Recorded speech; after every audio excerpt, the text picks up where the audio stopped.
Let us start with a quote. All men by nature crave after knowing. The love of senses indicates this, for apart from any utility, they are being loved in themselves, and the most of all the sense of eyesight. Namely, not only because of doing something, but also when we do not intend to do anything, we choose seeing rather than other senses. The original cause of this is that eyesight, out of all other senses, provides the most insight and discloses many differences. End quote from Aristotle, the very first passage of the book Alpha of the first book of Metaphysics. The opening lines of Aristotle's Metaphysics make it clear where the natural purpose of knowledge lies. Not only is it not in its applicability, it is in fact essentially in opposition to it, even in the case of sense knowledge. Furthermore, the quality of knowledge flows from its adequacy to provide most insight and to convertibly disclose most differences. Clearly, what we would nowadays call applicability is rather a negative criterion of the virtue, not value, of knowledge. Because Aristotle proceeds from and reverts to what is good in itself, not what is good in respect to something else. To say that knowledge is good because it is applicable would be possible only equivocally, as well as to say that some practices, quote-unquote, according to values, would be possible only in reference to what is good, not to what is evaluated as good. This way of thinking cannot be adjusted to what we now call science, save in the accidental manner, where some reference to good knowledge always exists, but only analogically. To invert the order and take analogy for the basis of its own origin is an obvious contradiction. However, this is precisely the type of inversion that seems to build contemporary perspective on not only what is good, but also on what is considered to be a bad mental attitude towards knowledge. Perhaps the prevalence of pop culture is partly to blame, because as natural sciences by themselves, in terms of artistic expression, can give ground to little more than the figures of popular art, so creators of such art, that is, comics, movies, or something of that sort, without recourse to anything else but physicalism, in some of its numerous variants, end up imagining the man abusing natural desire for knowledge solely in the figure of quote-unquote crazy scientist. The qualification of being crazy doesn't stem from him craving after the perfect knowledge of natural sciences, but from overstepping the bounds of practically sound deliberation about what to do with it.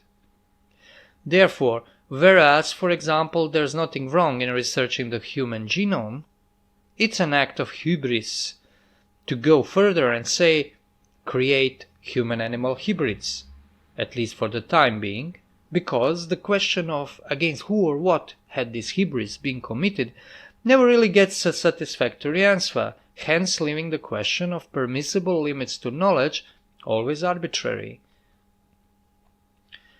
Knowledge in itself is considered good, while its application can overstep the moral boundaries. Or, to be more precise, knowledge is rather neutral, whereas, curiously enough, neutrality is deemed to be good in itself, as long as it is not applied. Without application, it is insubstantial and relegated to a small group of people who love intricate patterns, as is often portrayed in popular modern depictions of a benevolent, absent-minded scientist. However, this notion is of very shallow historical roots. Historical shallowness is not merely an offhand slur meant to make something appear less agreeable in the light of some age-old tradition his opponent reveres. In fact, it is a real symptom, developed from the essential lack peculiar to the figure in question. It indicates to a curious state of isolation, because being in history, while having no real relation to past history, means being solely in and having sole validity for the particular isolated moment in it. Let us note then that what is traditionally considered natural or essential is that which occurs always or for the most time, therefore the exact opposite state of being to the one we just described. Contrary to what may appear at superficial glance, this dictum is not a mere product of observing the regularity in appearances, as the skeptic or modern conservative would have it, but an approximate mental explication of the principal act implicit in everything existing in time. In contrast, both the skeptical and the conservative position are based on assumption of the existence of conscious subject constructing or deconstructing the meaning of the stream of time, which their proponents then call history. However, the stability or necessity actually occurring in time has to be the projection of the real essence, a real purpose or purposes implicated in beings in time. The sign of this is that the real cause is explicated through time, hence the elusive but undeniable reality of time, after all. Yet its stability and necessity cannot be imagined in temporal categories, save in the symbolical sense, above all else by the figure of continuity, because whereas the past is the temporal figure of the cause, the continuity is the temporal figure of the procession of the effect from the cause.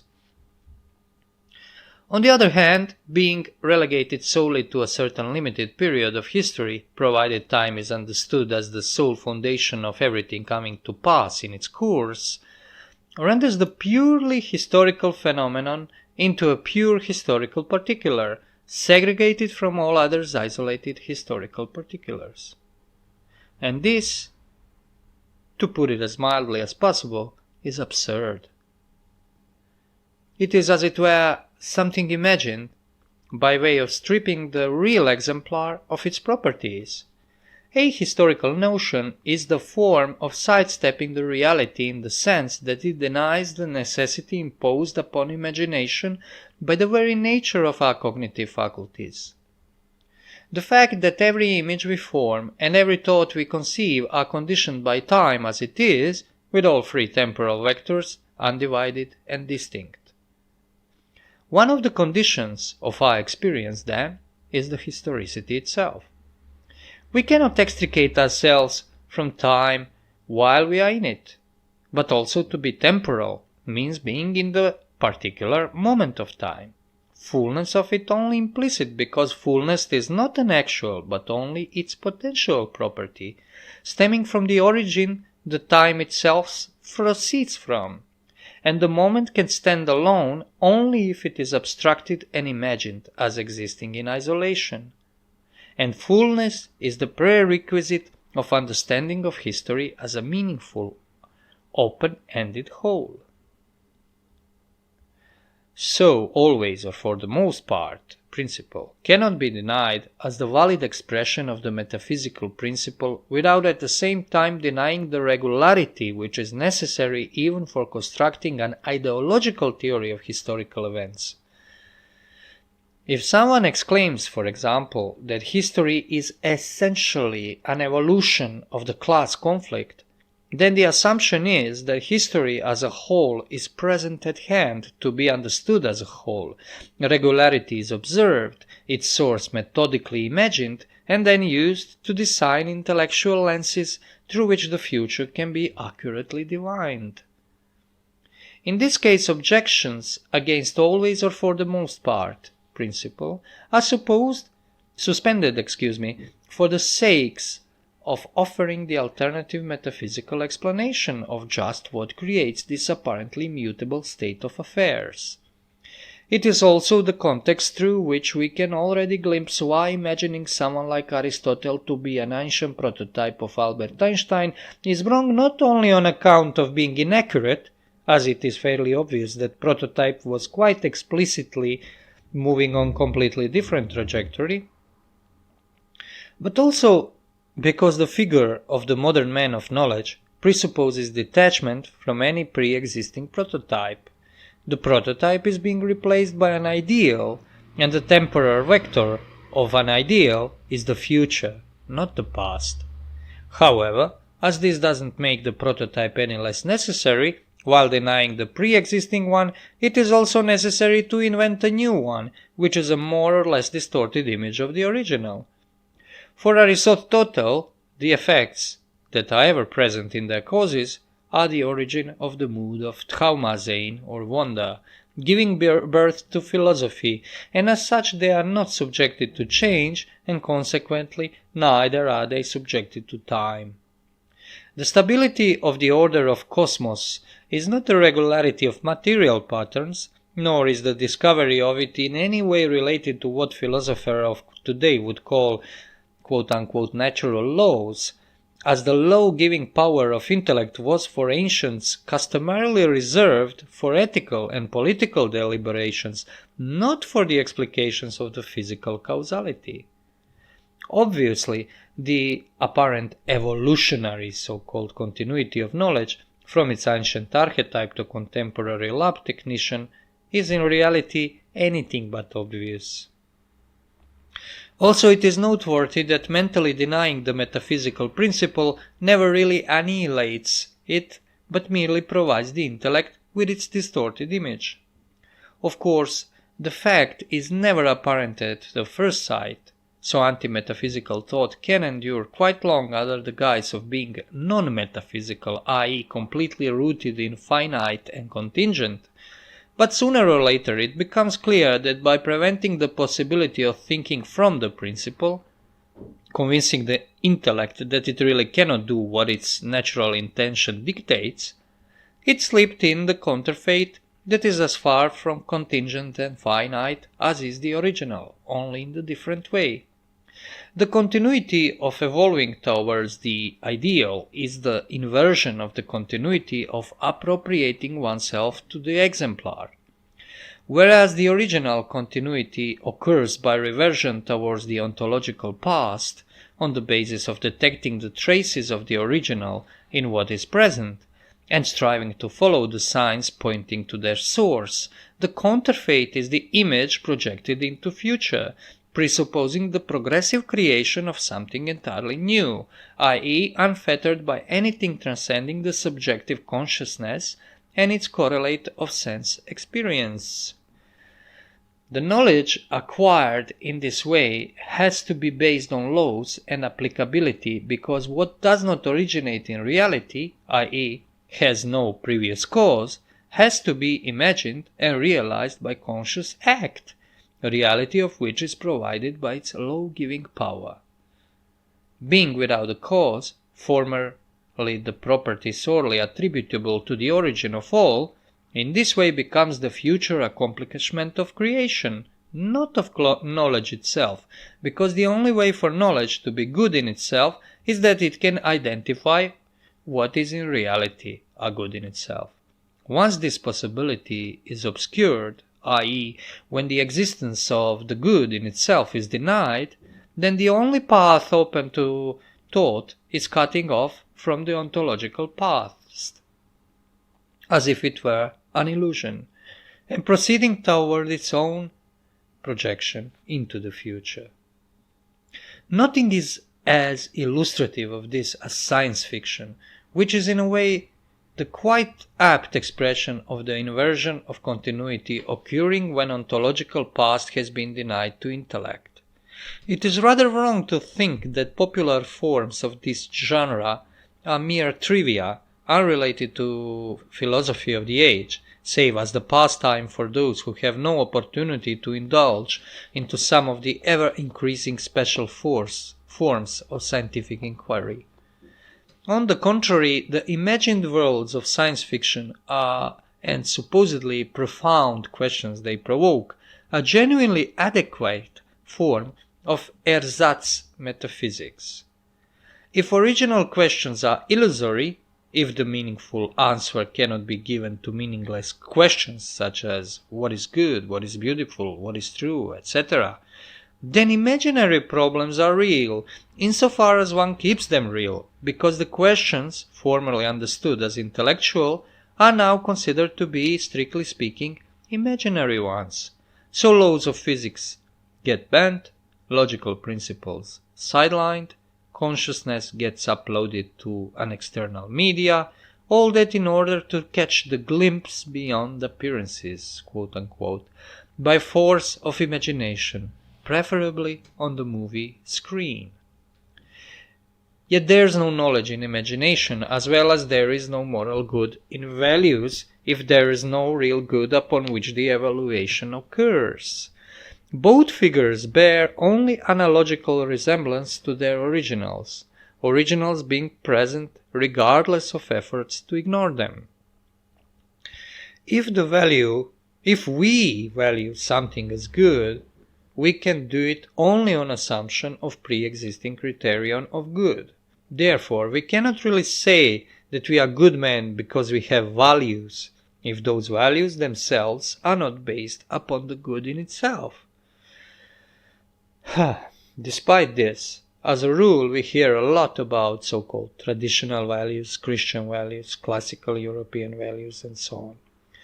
Whereas the subjective act necessary to create the moral value was completely unknown to classical ancient and medieval thinkers.